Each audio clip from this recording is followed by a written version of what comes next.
નમસ્કાર વિદ્યાર્થી મિત્રો, સ્વાગત છે આપણી યુટ્યુબ ચેનલની અંદર. ચાલો હવે ફરી પાછા આપણે આગળ ધ્વનિની અંદર અભ્યાસ કરતા હતા. હવે વધારે એમની અંદર આગળ અભ્યાસ કરીએ કે એમના ગુણધર્મ શું છે. આપણે લાસ્ટ લેક્ચરની અંદર બે પ્રકારના ધ્વનિ તરંગો વિશે જોઈ ગયા હતા કે બે પ્રકારના તરંગના પ્રકાર આપણે જોયા હતા. સંગત તરંગ, એમાંથી પહેલો પ્રકાર હતો સંગત તરંગ અને બીજો હતો લંબગત તરંગ. તો આમની વચ્ચેનો તફાવત પણ પૂછાય કે સંગત તરંગ અને લંબગત તરંગ વચ્ચેનો તફાવત આપો. સંગત તરંગ કે જેને પ્રસરવા માટે એટલે કે ગતિ કરવા માટે શેની જરૂર છે? માધ્યમ જરૂરી છે, બરોબર. જેને પ્રસરવા માટે માધ્યમની જરૂર પડે છે અને આને પ્રસરવા માટે માધ્યમ જરૂરી નથી. એ કોઈ પણ માધ્યમ હશે કે નહીં હોય. શૂન્યાવકાશમાં પણ લંબગત તરંગો છે, એ લંબગત તરંગો શું કરી શકે છે? ગતિ કરી શકે છે. તો અહીં આપણે કીધું હતું કે ધ્વનિના જે તરંગો છે એને માધ્યમ જરૂરી છે. તો ધ્વનિ કેવા તરંગો છે? સંગત તરંગો. આ સંગત તરંગો છે એ માધ્યમમાં એની ગતિ કેવી હશે?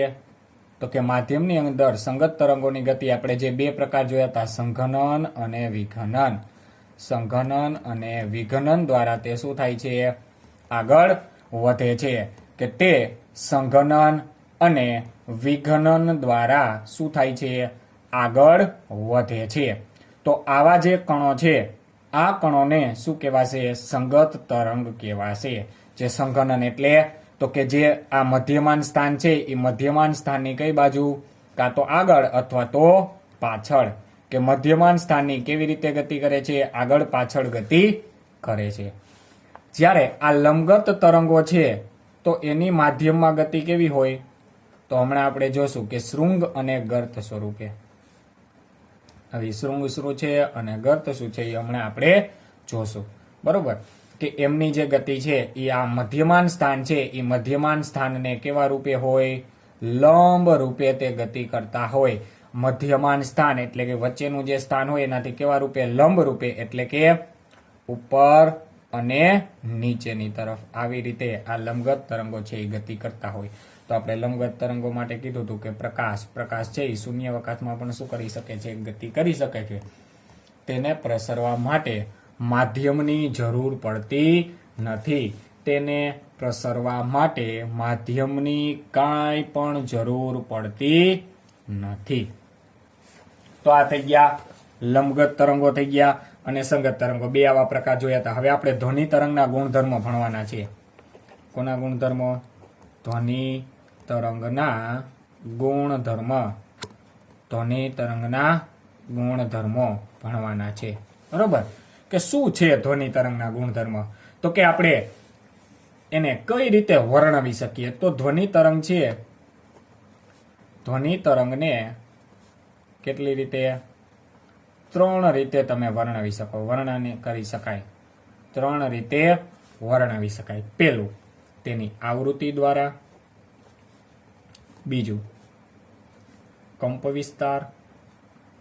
બીજું શું આવશે? કંપ વિસ્તાર. અને ત્રીજું છે ઝડપ. ત્રીજી એની શું છે? ધ્વનિ તરંગની ઝપડ કે એની ઝડપ કેટલી છે. આ ત્રણ બાબતોથી આપણે ધ્વનિ તરંગ છે એ ધ્વનિ તરંગને શું કરી શકીએ છીએ? વર્ણન કરી શકીએ છીએ, બરોબર. કે જ્યારે કોઈ ધ્વનિ તરંગ છે એ ધ્વનિ તરંગ ગતિ કરે છે ત્યારે શું થાય છે? તો કે એ આપણે હવે ભણવાનું છે. કે જ્યારે ધ્વનિ તરંગ કોઈ માધ્યમમાં ગતિ કરે ત્યારે તે સમય સાથે ઘનતા અને દબાણમાં કેવા ફેરફાર કરે છે? તો એની આપણે આકૃતિ જોઈ ગઈ તે. તેના માટે આપણે આવું કીધું હતું. ધ્વનિ તરંગો છે એ પેલા કેવું માધ્યમ થશે? સંઘનનનું માધ્યમ થશે. આપણે બબે લાઈન જ દોરીએ એટલે ફટાફટ દોરાઈ જાય. કે જ્યાં કણો એકબીજાથી કેવા આવશે? નજીક. પછી શું આવશે? વિઘનન. કે જ્યાં કણો છે એકબીજાથી કેવા થતા જશે? છૂટા પડતા જશે. ફરી પાછું કયું માધ્યમ આવશે? સંઘનનનું માધ્યમ, બરોબર. વળી પાછા કણો છે એ કેવા આવશે? ભેગા આવશે. વળી પાછા કણો છે એ શું થતા જશે? છૂટા પડતા જશે, બરોબર. તો આવી રીતે ક્રમિક સંઘનન, ફરી પાછું વિઘનન. વિઘનન એટલે છૂટું પડવું, સંઘનન ફરી પાછું કણો શું થશે, ભેગા થશે, ફરી પાછું શું આવશે, વિઘનન આવશે. તો આ રીતે કણો છે એ ગતિ કરતા હોય કે આ વિસંઘનન એટલે અહીંયા બળ કે દબાણ કેવું હશે, વધુ દબાણ હોય. અહીંયા દબાણ કેવું હોય, ઓછું. દબાણ ઓછું. ઘનતા પણ કેવી હોય, ઘનતા અને દબાણ બંને કેવા હોય, ઓછા. અહીંયા ઘનતા અને દબાણ છે એ બંને કેવા હોય, વધારે હોય. કારણ કે અહીં કણો ભેગા હોય તો એમનું દળ કેવું થાય, વધારે થાય. દળ વધારે તો ઘનતા પણ કેવી થાય, વધારે થાય. તો આવી રીતે દબાણ સમયની સાથે દબાણના મૂલ્યમાં દબાણમાં તે શું કરે છે, ફેરફાર કરી અને તે જે તે માધ્યમ છે એ માધ્યમમાં શું થાય, આગળ વધે. તો કોઈ પણ સ્પીકર રાખેલું હોય તો એ સ્પીકરમાંથી જ્યારે ધ્વનિ ઉત્પન્ન થતો હોય તો એમને સૌથી નજીકનું માધ્યમ કયું હશે, સંઘનન. કારણ કે સ્પીકરમાંથી જે ઉર્જા નીકળે છે એ ઉર્જા આ માધ્યમના પેલા કણ છે બધા, એ પેલા કણને શું કરશે, તો કે ધક્કો મારશે, બળ લગાડશે, એટલે કે દબાણ આપશે. તો આ કણો આગળ ગતિ કરી અને એનાથી આગળના જે કણો છે એ કણો ઉપર શું કરશે, પોતે બધા જ બળ લગાડીને પાછા ક્યાં આવી જશે, પોતાના મૂળ સ્થાન ઉપર. ફરી આ કણો છે એ કોના ઉપર, તો કે એના આગળના કણ ઉપર. કે આમ ક્રમશઃ તે ધક્કો છે જે બળ લાગ્યું એ બળને શું કરતા જશે, પસાર કરતા જશે. કે તે બળને શું કરતા જશે, પસાર કરતા જશે. તો આવી રીતે કણો છે એ કણો માધ્યમમાં શું થાય, ગતિ કરે. હવે તો અહીંયા તમે આપણે જોશું તો આ સંઘનન અને વિઘનનની ક્રિયા છે એ ક્રમિક તેના સરેરાશ મૂલ્યથી કેવું હશે, ઉપર તથા નીચે અંતરની સાથે સાથે શું થતું જશે, બદલાતું જશે. તો જ્યારે આવા કોઈ ધ્વનિ તરંગ છે એ માધ્યમમાં પ્રસરણ પામે ને ત્યારે ઘનતા અને દબાણમાં કેવા ફેરફાર થાય છે. તો જોઈએ આપણે કે આપણે એને તરંગ સ્વરૂપે જો વર્ણન કરીએ તો આ એક્સ અક્ષ, વાય અક્ષ થઈ, આ કઈ અક્ષ થશે, એક્સ અક્ષ. એટલે આ એનું મધ્યમાન સ્થાન કહેવાય. આ જે લીટી દોરી એ કેવું સ્થાન કહેવાય, મધ્યમાન સ્થાન. આ મધ્યમાન સ્થાનથી ઉપર કે શરૂઆત થશે, શરૂઆત એટલે ક્યાંથી થશે, તો કે 0 થી પણ કરી શકાય અથવા સંઘનનથી. તો આ સંઘનન આવશે, પાછું નીચેની તરફ આ શું આવ્યું, વિઘનન. સંઘનન, વિઘનન. આપણે ધ્વનિ કીધું હતું કે તરંગ સ્વરૂપે જેને શું કરી શકીએ છીએ, ઓળખી શકીએ છીએ. તો અહીંયા જે નીચેનો ભાગ છે આ ભાગને શું કહેવાય, ગર્ત કહેવાય, ખાડો પાડ્યો. ગર્ત એટલે ખાડો. અને આ જે ઉપરનો ભાગ છે, ઉપરના ભાગને શું કહેવાય, શૃંગ કહેવાય. ઉપરના ભાગને શું કહેવાય, શૃંગ કહેવાય. નીચેના ભાગને ગર્ત કહેવાય. તો આ આપણું ધ્વનિ છે એ ધ્વનિ કેવા સ્વરૂપે ગતિ કરે છે, એમ કહેવાય તરંગ સ્વરૂપે. તરંગ સ્વરૂપે. જો અહીંયા સીધું આપણે મૂલ્ય વધારે આપ્યું. શા માટે, તો કે જ્યાં સ્પીકર છે સ્પીકરની બાજુમાં દબાણ કેવું હશે, વધારે હશે. અહીં 0 હોય, આ બાજુ ધન મૂલ્ય હોય, આ બાજુ કેવું મૂલ્ય હોય, ઋણ મૂલ્ય હોય. તો ડાયરેક્ટલી એના દબાણમાં વધારો થશે, પાછો વિઘનન આવશે એટલે ઘટાડો, ફરી પાછું સંઘનન આવે એટલે વધારો, ફરી પાછું વિઘનનમાં ઘટાડો, સંઘનનમાં વધારો. આવી રીતે કણો છે એ કણો પોતાના મધ્યમાન સ્થાનની આસપાસ શું થાય છે, ગતિ કરતા હોય છે. તો અહીં સંઘનનની અંદર જે કણ છે એકબીજાથી ખૂબ જ કેવા આવી જશે, પાસે આવી જશે. અને જેને આપણે ઉપરના વક્ર દ્વારા દર્શાવ્યા છે, એટલે કે આ શૃંગ છે એ શૃંગ એટલે આપણું શું છે, સંઘનન છે. અને આ ગર્ત એટલે એ શું છે, તો કે વિઘનન છે. બરોબર. નીચેના ભાગને કોના દ્વારા દર્શાવ્યા છે, વિઘનન દ્વારા, અને ઉપરના ભાગને સંઘનન દ્વારા. તો અહીંયા જે ટોચ છે એ ટોચ એટલે સૌથી મહત્તમ સંઘનન થશે કે જ્યાં દબાણ અને ઘનતા છે એ સૌથી કેવી હોય, વધારે હોય. અને અહીંયા વિઘનન છે તો અહીંયા સૌથી દબાણ કેવું હશે, ઓછું. કે દબાણ સૌથી કેવું, ઓછું હશે. અને અહીંયા છે એ દબાણ સૌથી કેવું હોય, વધુ દબાણ હોય. શા માટે, તો કે અહીંયા કણો એકબીજાથી ખૂબ જ કેવા હશે, નજીક હશે. અને અહીંયા કણો એકબીજાથી ખૂબ જ દૂર હોય. બરોબર. તો જ્યાં કણો છે એકબીજાથી દૂર જાય છે તે ભાગને આપણે વિઘનન એટલે કે ખાડો દર્શાવ્યો છે. જો આ ખાડો કહેવાય, તો ખાડા દ્વારા દર્શાવ્યું છે, જેને શું કહેવાય, ગર્ત કહેવામાં આવે છે. એ વક્રનો નીચેનો ભાગ એટલે એને શું કહેવાય, ગર્ત કહેવાય છે. તો ઉપરના ભાગને શૃંગ કહેવાય, નીચેના ભાગને શું કહેવાય, ગર્ત કહેવાય. હવે બે ક્રમિક સંઘનન. જો આ સંઘનન છે, આ ઉપરના ભાગ બધા સંઘનન કહેવાય. તો અહીંથી પણ લઈ શકાય અથવા તો અહીંથી. આ પેલું સંઘનન, ત્યાંથી આ ક્રમિક બીજું સંઘનન આવ્યું, એક પછીનું બીજું. આ બે વચ્ચેનું જે અંતર છે, અથવા તો બે વિઘનન વચ્ચેનું અહીંથી અહીંયા સુધીનું, અથવા તો અહીંથી અહીંયા સુધીનું, કોઈ પણ લઈ શકાય. કાં તો બે સંઘનન વચ્ચેનું અંતર અથવા તો બે ક્રમિક વિઘનન વચ્ચેનું જે અંતર છે એને શું કહેવાય? તે તરંગની તરંગ લંબાઈ કહેવાય. તરંગ લંબાઈ. અને શું કહેવાશે? તરંગ લંબાઈ, જેને આપણે ઊંધા વાય વડે દર્શાવીશું. તરંગ લંબાઈને કઈ વડે? આવી ઊંધા વાય સંજ્ઞા વડે દર્શાવવામાં આવે. જે ગ્રીક ભાષા છે જેને શું કહેવાય? લેમ્બડા કહેવામાં આવે છે. એને શેના તરીકે ઓળખવામાં આવશે? લેમ્બડા તરીકે દર્શાવવામાં આવે છે. તો અહીંયા હું તરંગ લંબાઈની વ્યાખ્યા લખું છું કે તરંગ લંબાઈ એટલે શું? તો કે બે ક્રમિક સંઘનન, બે ક્રમિક એટલે એક પછીનું જ, બરોબર? બે ક્રમિક સંઘનન અથવા બે ક્રમિક વિઘનન વચ્ચેના અંતરને તરંગની શું કહેવાય? તરંગ લંબાઈ કહે છે. તરંગની શું કહેવાય? તરંગ લંબાઈ કહે છે. ત્યાંને આપણે તરંગની શું કહેશું? તરંગ લંબાઈ કહેશું. જેને ગ્રીક મૂળાક્ષર ઊંધો વાય, જેને શું વચાશે? લેમ્બડા. ઊંધો વાય લેમ્બડા વડે દર્શાવવામાં આવે છે. એને આપણે કઈ સંજ્ઞા વડે દર્શાવીશું? ઊંધા વાય એટલે લેમ્બડા વડે દર્શાવીશું. અને એનો એકમ તો એ અંતર જ છે, અને તેનો એકમ તરંગ લંબાઈનો એકમ શું છે? મીટર જ છે, બરોબર? જેમ આપણે અંતર માપીએ છીએ એમ શું છે? મીટર છે, સ્મોલ એમ. જેનો એસઆઈ એકમ આપણે શું લખીશું? મીટર લખીશું. ક્લિયર? તો અહીંયા સુધીનો આ જે અંતર હતું, ઉપરના ભાગને શૃંગ કહેવાય, નીચેના ભાગને ગર્ત કહેવાય. શૃંગ એટલે સંઘનન, ગર્ત એટલે વિઘનન. ખાડો પાડે એટલે વિઘનન, જ્યાં દબાણ ઓછું હશે, અને સંઘનનમાં દબાણ કેવું હોય? વધારે. બે ક્રમિક સંઘનન અથવા તો બે ક્રમિક વિઘનન, કોઈ પણ લઈ શકો. સંઘનન વચ્ચેનું અંતર લઈ શકાય, વિઘનન વચ્ચેનું અંતર લઈ શકાય, પણ બે ક્રમિક હોવા જોઈએ, એક પછીનું તરત બીજું વિઘનન. આ ત્રણે ત્રણ કેવા છે? વિઘનન. આ ઉપરના સંઘનન છે. અહીંયા આપણે અડધેથી એટલા માટે દર્શાવ્યું કે ડાયરેક્ટ અહીંયા કયું માધ્યમ આવશે? પેલું સંઘનનનું માધ્યમ આવશે.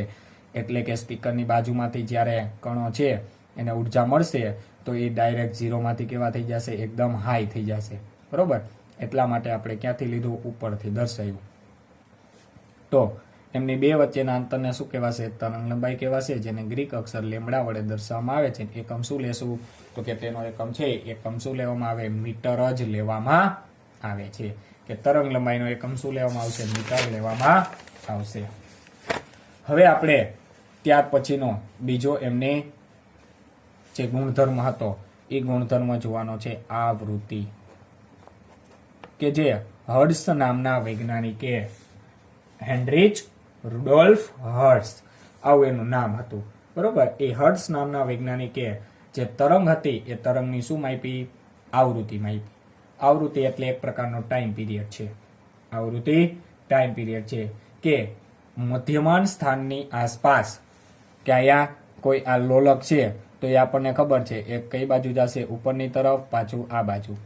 એથી પેલા 0 થી એ જશે, એથી બી, બી થી એથી બી, એથી બી. કે આ મધ્યમાન સ્થાન છે, સંતુલન સ્થિતિ, એનાથી આગળ પાછળ શું કરશે? ગતિ કરશે. તો આવી ગતિને આપણે કેવા કહેતા? દોલન ગતિ કહેતા. તો આપણે જોયું કે ધ્વનિ ઉત્પન્ન કરવા માટે શું જરૂરી છે? કંપન જરૂરી છે. કંપન એટલે કેવી ગતિ થશે? દોલિત ગતિ અથવા તો દોલન ગતિ થશે. એટલે કે એમાં જે કાંઈ પદાર્થ છે એ પદાર્થ પોતાના મધ્યમાન સ્થાનની આસપાસ શું કરશે? કંપન કરશે. મધ્યમાન સ્થાનની આસપાસ શું કરશે? કંપન કરશે. તો એક સેકન્ડમાં કેટલા કંપન થાય છે? એક સેકન્ડમાં થતા દોલનોની સંખ્યા. અહીંયા એથી તમે ગણતરી કરો તો એથી પદાર્થ બી સુધી જાય અને બી થી પાછો ક્યાં આવે? એ સુધી આવે. અહીંથી પાછો હતો ન્યા પહોંચે ત્યારે કેટલા દોલન થયા કહેવાય? એક દોલન પૂર્ણ થયું તેમ કહેવાય. ત્યારે કેટલા દોલન થયા કહેવાય? તો કે એક દોલન પૂર્ણ થયું તેવું કહેવાય. તો એવા તમારે એક સેકન્ડમાં થતા દોલનોની શું ગણવાની? સંખ્યા ગણવાની. એક સેકન્ડમાં કેટલા દોલનો થાય છે તો એ તમને એમની શું મળે? આવૃત્તિ મળે, બરોબર? તો એકમ સમયમાં થતા દોલનોની સંખ્યાને, અને હું પેલા વ્યાખ્યા લખી નાખું કે એકમ સમયમાં એટલે કે સમયની સાથે 1 સેકન્ડમાં એકમ સમયમાં થતા દોલનોની સંખ્યાને ધ્વનિ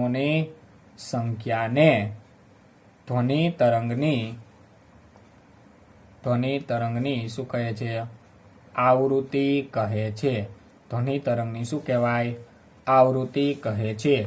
જેને આને પણ એવા ગ્રીક અક્ષર વડે દર્શાવવામાં આવે છે, જેને ગ્રીક મૂળાક્ષર આવી રીતે કરવાનો છે. ગ્રીક મૂળાક્ષર સાવ વી નથી કરવાનો, આમ ત્રાસું કરીને પછી આ રીતે આવી રીતે. અને જ્યારે આપણે બીજી ABCD નો વી કરીએ તો એ આવો થાય. બરોબર, આ તમારે આ રીતે દર્શાવવાનું છે, સેજ ક્રોસ કરીને. બરોબર, જેને ગ્રીક અક્ષર શું વચાશે? ન્યુ વચાશે. ગ્રીક અક્ષર શું? ન્યુ, અથવા તો ઘણી વખત એને મ્યુ પણ બોલવામાં આવે છે. તેને ગ્રીક અક્ષર મ્યુ વડે દર્શાવવામાં આવે છે. બરોબર, આ એમની સંજ્ઞા છે આવૃત્તિને દર્શાવવા માટેની. હવે એનો એકમ, તો એકમ છે એનો એસઆઈ એકમ શું છે? તો કે હર્ટ્ઝ છે. શું છે? હર્ટ્ઝ. કારણ કે હર્ટ્ઝ નામના વૈજ્ઞાનિકે મેળવ્યું હતું, આથી એના નામ ઉપરથી એને શું લેવામાં આવે છે? હર્ટ્ઝ એકમ વડે દર્શાવવામાં આવે છે. જે હર્ટ્ઝની સંજ્ઞા શું થશે? કેપિટલ H અને સ્મોલ z. બાજુમાં તમારે શું કરવાનું છે? સ્મોલ z કરવાનો છે. તો આ તમને મળશે આવૃત્તિ. કોઈ પણ ધ્વનિ તરંગની આવૃત્તિ મળશે.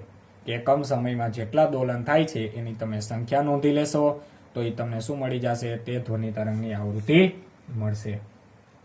હવે આ ટૂંકમાં આવૃત્તિથી આપણને એ ખ્યાલ આવશે કે કોઈ એક ઘટના છે એ એકમ સમયમાં એટલે કે 1 સેકન્ડમાં કેટલી વખત રિપીટ થાય છે, પુનરાવર્તિત થાય છે.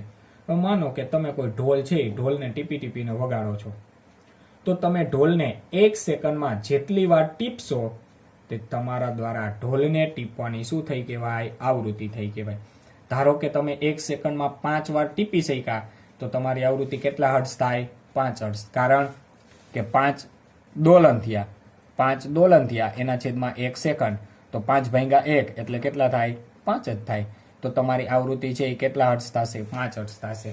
ધારો કે તમે 1 સેકન્ડમાં 10 વખત ટીપી શકો છો તો તમારી આવૃત્તિ કેટલા હર્ટ્ઝ થાય? 10 હર્ટ્ઝ થશે.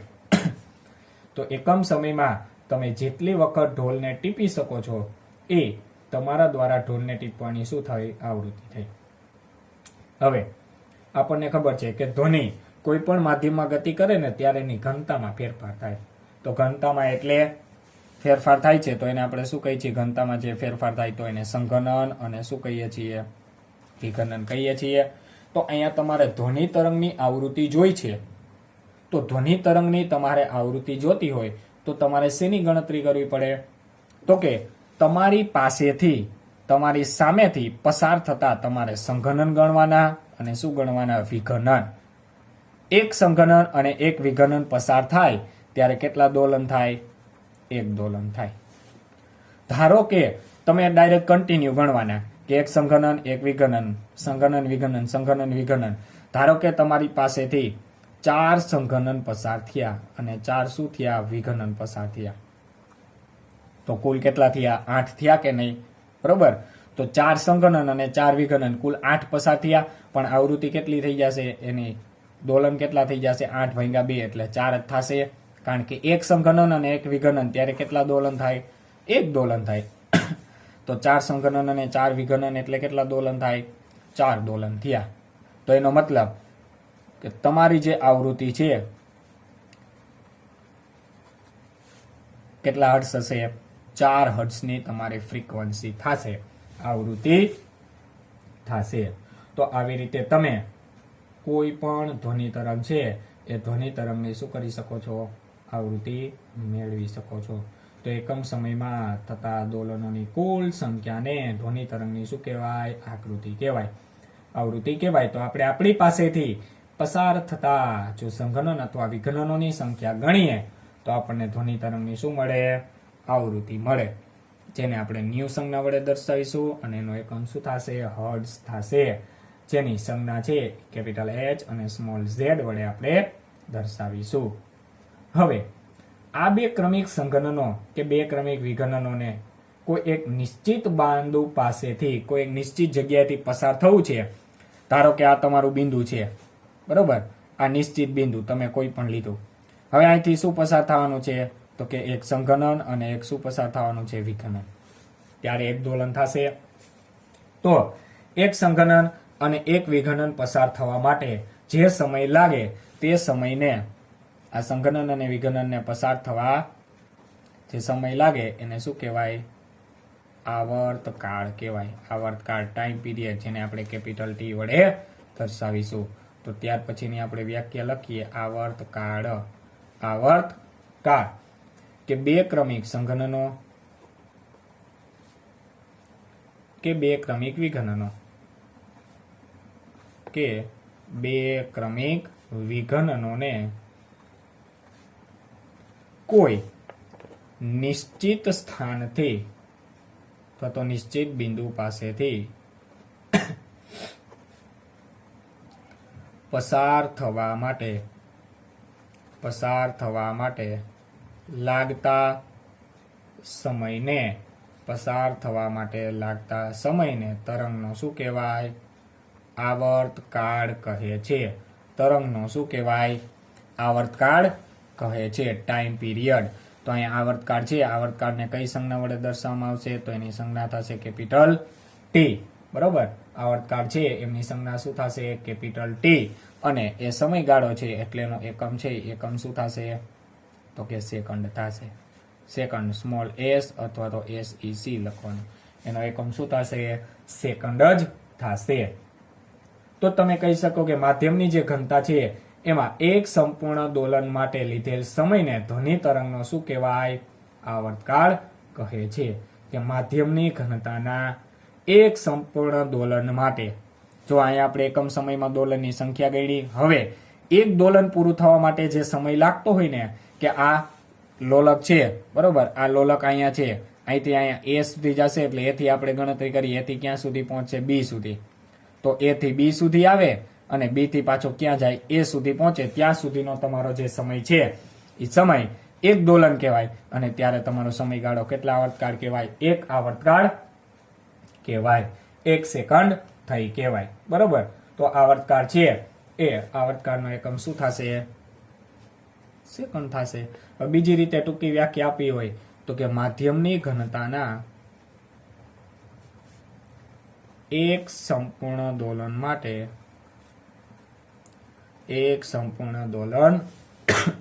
માટે લીધેલ સમયને ધ્વનિ તરંગનો શું કહેવાય છે? આવર્તકાળ કહે છે. એમને ધ્વનિ તરંગનો શું કહેવાય? આવર્તકાળ કહેવાય. સંજ્ઞા થશે કેપિટલ ટી અને એનો એકમ થશે સેકન્ડ. હવે આવૃત્તિ અને આવર્તકાળ વચ્ચેનો કંઈક સંબંધ છે. આવૃત્તિ અને આવર્તકાળ વચ્ચેનો સંબંધ, કે આ બે વચ્ચે શું સંબંધ છે? તો કે બંને એકબીજાના વ્યસ્ત છે. આવૃત્તિ અને આવર્તકાળ બંને એકબીજાના વ્યસ્ત છે. એટલે કે આવૃત્તિ ઇઝ ઇક્વલ ટુ શું લખી શકાય? 1/. આવર્તકાળ. આવૃત્તિ ઇઝ ઇક્વલ ટુ 1/. આવર્તકાળ. એટલે આવૃત્તિને આપણે ન્યુ સંજ્ઞા વડે દર્શાવી અને આને દર્શાવ્યું ટી વડે, તો new is equal to 1/t લખી શકાય. અથવા તો આને સામે જવા દો અને છેદમાં જવા દો તો ટી ઇઝ ઇક્વલ ટુ 1/ શું લખી શકાય? ન્યુ લખી શકાય.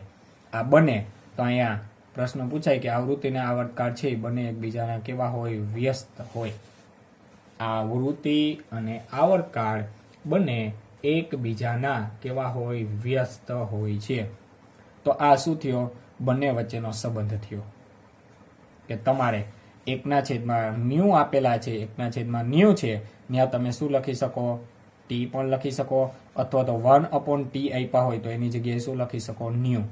કાં તો ખાલી ટી આપેલા હોય તો ખાલી ટી ની જગ્યાએ શું લખી શકાય? આવૃત્તિ તમને આપી હોય ને આમાં આવર્તકાળ આપ્યો હોય, તમારે જોતી હોય આવૃત્તિ, તો એને શું કરી નાખાય? ટી ની જગ્યાએ તમે શું લખી શકો? 1/ન્યુ પણ લખી શકો. કોઈ પણ દર્શાવી શકાય. કારણ કે વ્યસ્તમાં છે, બંને ઇક્વલ છે.